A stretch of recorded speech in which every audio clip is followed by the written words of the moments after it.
So normally getting into goats, I recommend a very manageable number.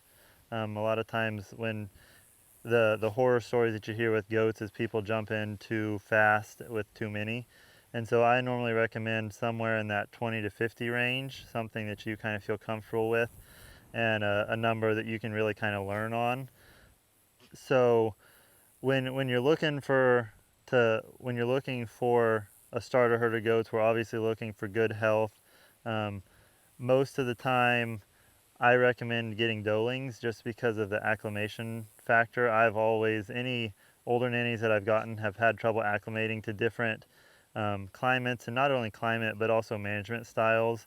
Whereas the doeling is young enough that she is really just kind of growing into your management style. Um, so when you're getting them, looking for good health, looking for probably about at least 4 to 5 months old. When you're when you get them home, health wise, you're looking for bright eyes, very erect tails, and the main threat that you're probably going to have is coccidiosis and worms. Both of those can be some scours or some diarrhea type stools. Those are going to be your two main ones. Worms is really going to be your battle all along with goats. That's going to be your biggest frustration, your biggest predator loss. So when you're looking for wormy goats, you're going to see them start lagging behind. What worms do is they take the red blood cells, and so they get too many white blood cells and they get weak and they get anemic, and they'll start falling behind. Their tails will start getting droopy. A lot of times they'll get what's called bottle jaw, which is just fluid under the jaw. And so those are all things that you can be looking for.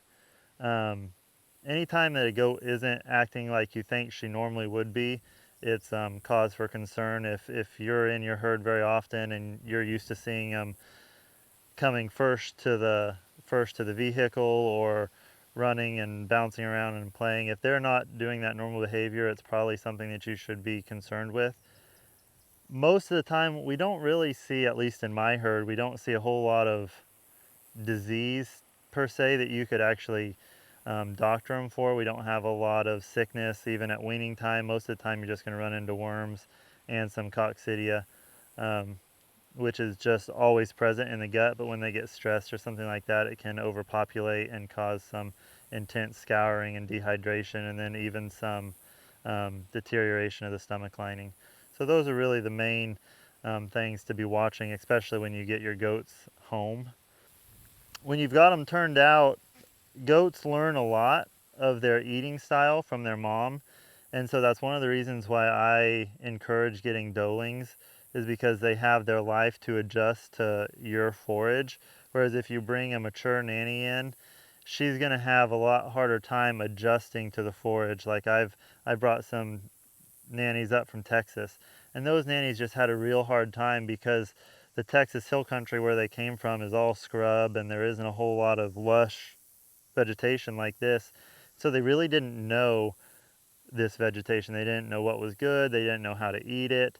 And so bringing in doelings and letting them kind of learn that way really is a good way to go. And so up here, it hasn't really come this far north. That's kind of a Texas thing with the big fences. Here it's something pretty new. We have seen it around a couple times, but normally it lasts about 2 years. And for the reason that I said earlier, they jump in way too soon, way too big. They're not prepared for the challenges of predators, of keeping the goats in, of the worm problem and the medication problem. And so they're really just not ready. So they're in and out really quickly. So we're kind of the only ones in this area, and there aren't a whole lot of people doing what we're doing.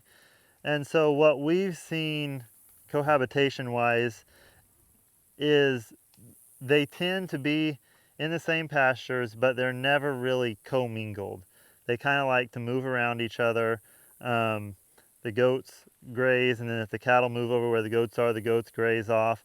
And we actually kind of like that. There are some people who really work to get the species to graze right together and be one herd, and that takes some work, and I'm no expert at it, so I can't really help you with that. and they do that for their own reasons. I actually like it where they kind of stay segregated, because those cows we rotate the cows through this 4-pasture rotation, but the goats have the run of the whole thing. And so when we move the cows from pasture to pasture, that kind of moves the goats out, so it forces them to go ahead and finish grazing the rest of the pastures. And so we get a more even graze both on cattle and on goats.